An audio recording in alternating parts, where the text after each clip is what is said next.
Samantala, Filipino represent dahil dalawang batikang Pinoy na artista ang aabangan sa bagong season ng Avatar The Last Airbender.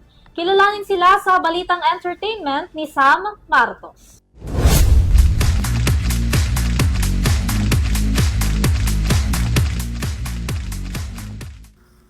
Muling magbabalik sa Netflix ang isa sa mga series nito na Avatar The Last Airbender. Sa kanilang social media post, ipinasilip na nila ang ilang mga mukha na makakasama sa Season 2 at 3. Kabilang na dito ang dalawang Pinoy actor na sina Dali De Leon at Jonjon Briones, kung saan gagampanan ni Dali ang kambal na sina Lo at Lee na isa rin sa matandang advisor at firebending instructors. Samantala, gaganap naman ang Filipino-American na si Jonjon Briones bilang White Lotus Warrior at Swordmaster.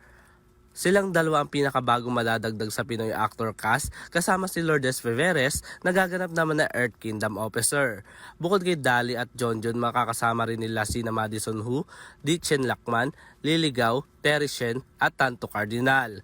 Matatandaan naman ang unang pinalabas ng season ng Avatar The Last Airbender noong February 2024. Para sa EuroTV Showbiz Balita ko si Sam Martos, sumasaludo sa bawat Pilipino.